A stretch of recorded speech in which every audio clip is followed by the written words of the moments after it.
Friends, it has been a fantastic reading month. I read 9 books and 2 of them were 5 stars. Welcome or welcome back to Francesca's Books. My name is Francesca, these are my books, and here we talk about all things thriller books, and this is your July reading wrapped and August TBR. I had such a busy July. It was non-stop. I felt like I was just go, go, go for the entire month, but I still managed to read 9 books, which I'm really happy with, and the quality of books this month was a lot higher than normal as well. I also have such a good lineup for August that is slightly different, I think, to normal, still in the thriller genre, of course, but they're not like my normal go-to picks that I would reach for, so I'm very excited to check those out as well. Before we dive in, if you love everything thriller books as well, don't forget to hit the subscribe button. I love chatting to you guys and just feel incredibly grateful for this community. So the very first book I read in July was a 5-star read, and it's from none other than the Queen, Andrea Mara, with All Her Fault. It will not be a shock to you guys or a shock to myself that I enjoyed this book so much, but it really did deserve that 5-star rating. I just fear that Andrea Mara is like my perfect thriller author, like for me specifically. I know everyone has their own opinions on like what they like from a specific thriller book, but this author just hits the nail on the head every single time for me. I've not read a bad book by her still. So in this one, we're following a woman who goes to pick up her son from a play date, and when she gets there, they answer the door, and not only is her son not there,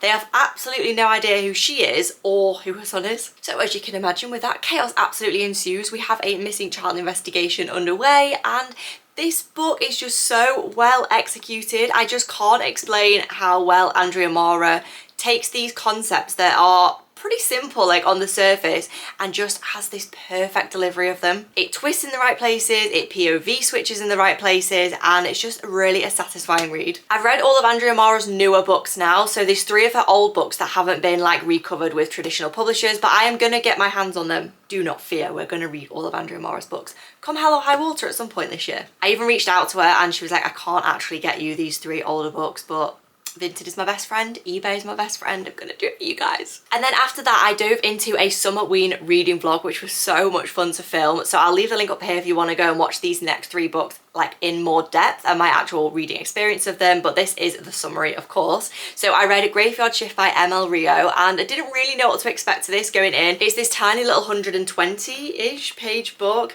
and the concept sounds really good. So it follows these 5 people who meet for a cigarette break like on the side of this graveyard. They all have like different jobs. They're up in the middle of the night for like different reasons. And then one night they're there and one of the graves is empty and they're trying to find out exactly what has happened. But the problem is it's only 120 pages, so you get nowhere near as much character development as you would want from these characters. You also don't really get as much of the plot as that you would want, but the writing was really, really good and I really enjoyed this for what it was. But I ended up giving it 3 stars because it was just nowhere near fleshed out enough for me to give it a higher rating. I described this on Goodreads as frustratingly good, and I'm gonna stick with that. I also read Whistle by Linwood Barclay, which I gave 4.5 stars. I absolutely loved this. This is probably the paranormal thriller horror book that I would recommend to like my through and through psychological thriller readers, because it didn't even read like a horror, it read like a thriller. We had so much backstory to our points of view. So the main point of view is Annie, who is a journalist, and she wants a fresh start with her son in a different neighborhood. So they move and find something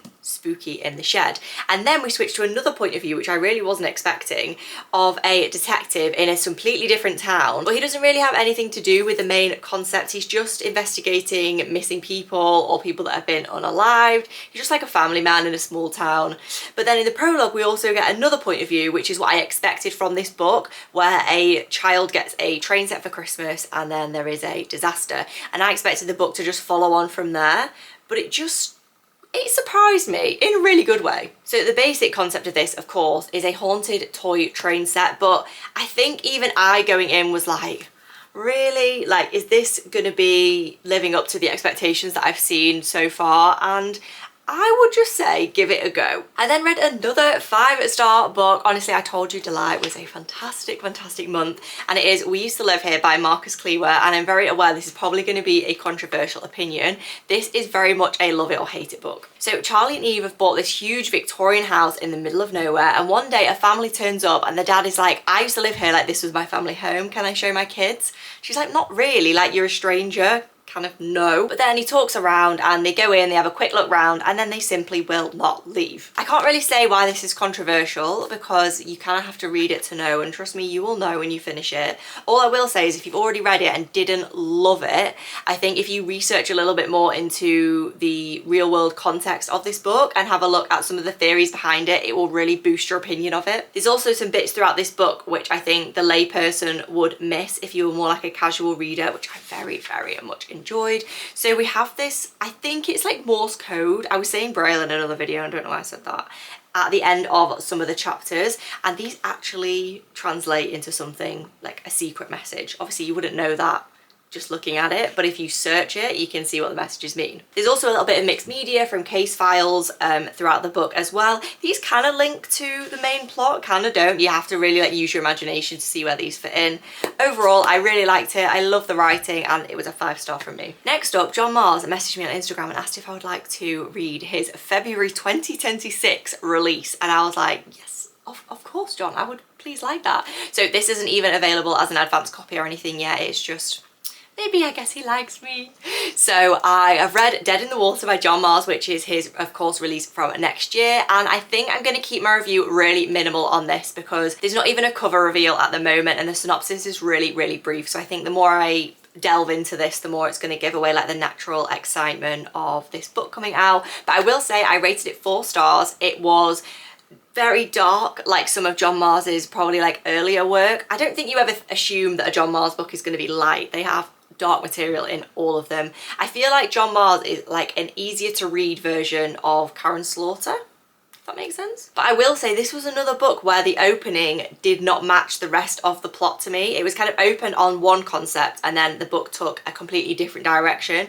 I don't think in a bad way, but I also don't think in a good way. I think it was just different. But as always, John Mars's writing was absolutely fabulous. This was extremely bingeable and I think you guys are really gonna like it. This month I also read another book by Charlie Donnelly. So last month I read The Girl Who Was Taken and gave it 5 stars. I've literally not shut up about it, to be honest, on every review video, especially over on TikTok. So the next book by him I picked up was 20 Years Later, and despite this looking like a vacation road trip vibe, it wasn't. This one took me a little while to get into because there's maybe 3 different prologues that it opens with and you're not really sure who to become invested in. But after maybe 60 or 70 pages, I figured our main character was a woman called Avery. She is a journalist who is looking for a promotion, like a pay increase in her like presenting job. So she thinks the best course of action to become an even better reporter, and she is a girl who's committed to a job, is she looks into a specific case. So our present timeline is in 2021 and then 20 years earlier, kind of gives an abode to the title,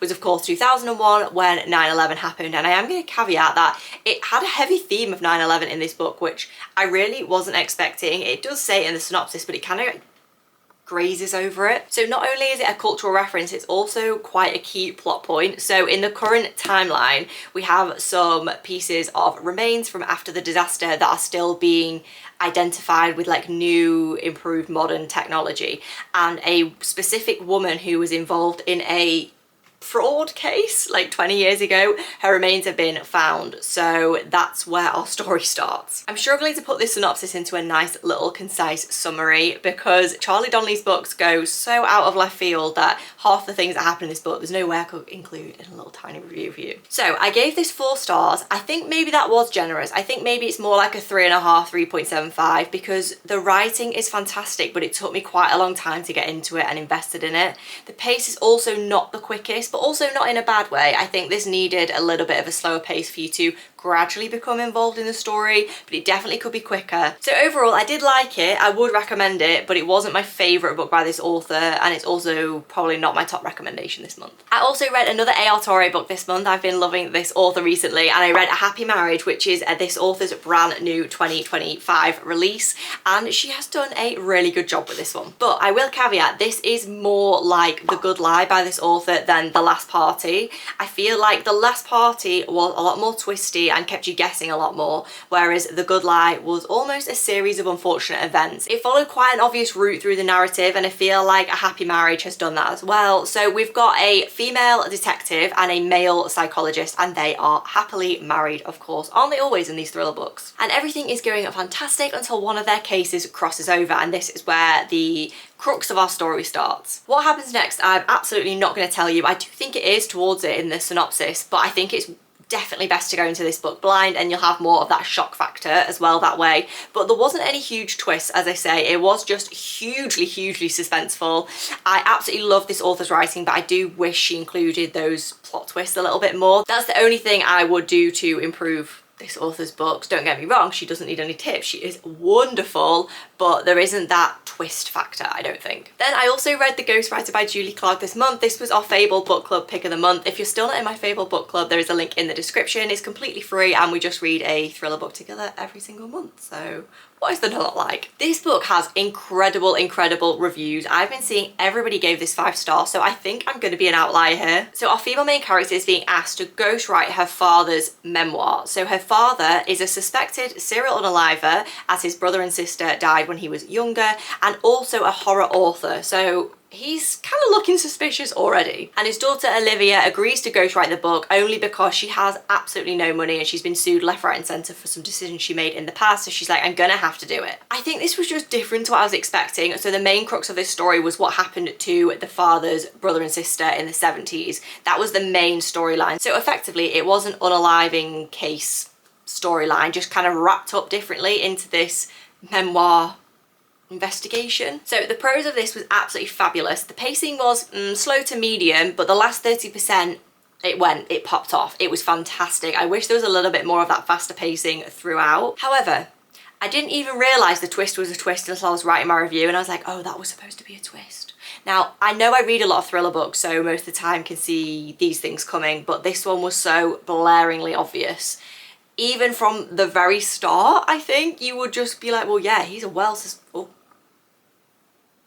suspicious person. So it wasn't a bad book. I think it was just a lot of internalized family trauma as opposed to a twisty thriller. I ended up giving this one 3.75. And then the final book I read, literally got this in under the wire last night, and it is She Didn't See It Coming by Shari LaPenna. This is her brand new release, and as you can see, I read it in hardback, which means I'm a committed girly. Shari LaPenna's prose and writing style is so easy to read. It is fantastic. She always does domestic thrillers. There's always an element of family and friends and a domestic setting, which I absolutely thrive on. So the concept of this one was a woman was working from home one day on her laptop, her phone, everything was out on the table, and then when her daughter wasn't picked up from daycare, the husband was like, where is she? And then when he gets home, all of her stuff is still there and she is simply not. Of course, this then turns into a missing persons investigation, and it kind of plays out from there. We've got a lot of characters in this book, but not really in a confusing way, and I think it had to happen like that way or it would have been really boring. So we've got our missing woman's parents, her best friend, her sister, her husband, her daughter, and then we've got some other little side plots of things that she'd done in her life, and those characters are involved as well. We also have the detective's point of view, but I think if Shari hadn't have layered it this way, it probably wouldn't have worked. I think this was just a really solid domestic thriller. I gave it 4 stars.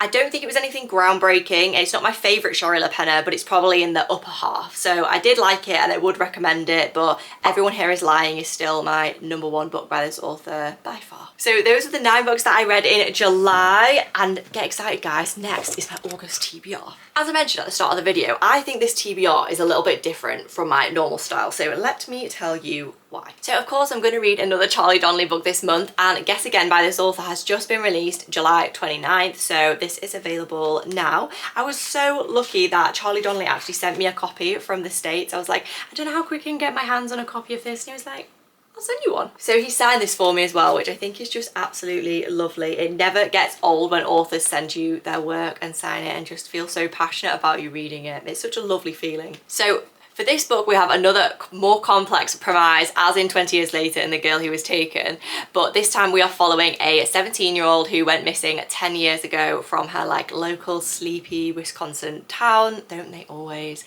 And then now in the present day, we have a guy who wants to investigate this case, and there's something to do with a maximum security prison that he is going to look into to get to the bottom of this. I really like how Charlie Donnelly's books are always told over multiple timelines. So we've got 2015, which I like, bringing it to present day, and then summer 2015. Is that what I just said? 2025 and 2015. I also love how floppy his books are. And then also I'm going to read another Shari LaPena book this month. I only have 2 or 3 of her books left to read now before I can give you guys a full ranking video, which is very exciting. She wasn't the next author that I anticipated reading all of her books, but it's just kind of fallen that way. So I'm going to read Someone We Know, and in true Shari LaPena style, this is a very domestic suburban thriller, and it follows this boy who starts breaking into people's houses and whispers start to circulate. That's what it says there, and they just kind of allow it because he's a teenage boy and they're just not too worried until somebody gets unalived. I've just finished She Didn't See It Coming, so I'm going to probably save this one towards the end of the month. I don't like reading the same authors back to back because they just feel too samey, and then I also can't differentiate the books in my head, but this one is a firm contender for August. And then also towards the end of August, I'm going to film a dark academia reading vlog, which is very exciting because it's kind of a little bit out of my comfort zone while still being thriller-esque. So I've got 2 books that I am certain I'm going to read in this vlog, and then I need suggestions for a 3rd or potentially 3rd and 4th book. So let me tell you the ones I'm going to read first. I picked up They Never Learn by Lane Fargo. This is a brand new cover of this book, so I'll put the old cover here because if you recognise it, it'll probably be this one. This is by the same author who wrote The Favourites, which I absolutely loved. She was kind of a thriller author first and then wrote The Favourites, and I think that's why I liked it so much. But this one is dark academia through and through. This follows a female English professor who's basically on campus to make sure that the men who have done wrong get their comeuppance. I think this is going to be less thrilling and more feminist rage with a thriller aspect. And then I'm going to read If We Were Villains by ML Rio. I of course read The Graveyard Shift this month and I really enjoyed the writing style, so I think I am going to like this despite it being more of a literary thriller. It's also just one of the classics in this area, so I thought I can't really not read this one. I think I'm going to really be dumbing this down now, but the basic premise is a guy who's just got out of prison after 10 years of serving for unaliving, and the detective just wants to really know what happened. He is retiring, nothing's going to come of it, no consequences, he just wants to know. So those are the 2 dark academia books that I'm going to read. I am going to caveat this when I'm asking for suggestions that I have already read. The Maidens by Alex Michaelides, In My Dreams I Hold a Knife by Ashley Winstead, The Secret History by Donna Tartt. I think that might be it. So any other suggestions would be very welcome. And then I'm going to read Love Mum by Ileana Zander, and this was on my TBR maybe 3 or 4 months ago and I never got round to it, but I've been sent a physical copy which I'm very, very excited to dive into from the publisher, so that has just put it back to the top of my TBR. But this does kind of have a similar vibe, I think, to The Ghostwriter, which I've just read, so I think I'm going to leave this again to probably more like the end of the month. So it follows this girl whose mum was a best-selling thriller writer and then she's unalived in a tragic accident. Aren't they all? We need to give some grief and clout and backstory to our female main characters, don't we? But then, as you would, the daughter starts investigating into what's happened, and with that she starts getting letters from her mum. I really like the concept of this. It does sound different and I'll be interested to see how it compares to The Ghostwriter, because we've kind of just got 2 female main characters who are looking through the lives of one of their parents who was an author, so that's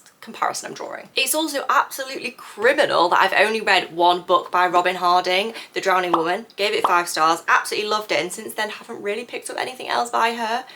Absolutely no clue why. I guess because I just have such a big TBR every month. But this month I thought I'm going to read The Arrangement by this author. This seems to be one of her more popular books, so I thought that was a really good place to like dive back in, because it's nearly a year since I've read The Drowning Woman, which is absolutely crazy how much I talk about it. This follows a woman who's at college at university in America. She decides to get a sugar daddy because she's struggling with everything, paying the bills, aren't we all, babes? It's going great for a little while until he decides he's done, he doesn't want to do this anymore, and she's like, I've gotten accustomed to this lifestyle now. So very excited to dive into this one. And then I'm also going to read another Lucinda Berry book this month, so I'm going to pick up Off the Deep End. This concept sounds absolutely harrowing. So it follows a mum who accidentally drives off a cliff with her son in the backseat of the car and his friend. And then when they crash, she is like scrambling obviously to save her son, and she saves the wrong child. Lucinda Berry's books are dark, so I'm always a little bit apprehensive diving into them to see what kind of themes there are, but I have no doubt it will be absolutely fantastic, as always. And then the final book I'm going to read in August, because I don't want to push myself too hard with this TBR, is The Girl in 6E by A.R. Torre. I love A.R. Torre. She is so wonderful, and this is the first book in a series of 3 books about the same female main character, and I absolutely love series in thrillers because it rarely happens unless we're following the same detective, which and even better than that, we're following a female serial unaliver. So this is August TBR. I'm very excited to dive in. If there's any you think I should read first, please let me know. And also I was thinking if there's any other similar books that you guys think I might like based on the books that I read every month and talk to you guys about, please let me know. So if you enjoyed this video, don't forget to like and subscribe, and I cannot wait to see you next time.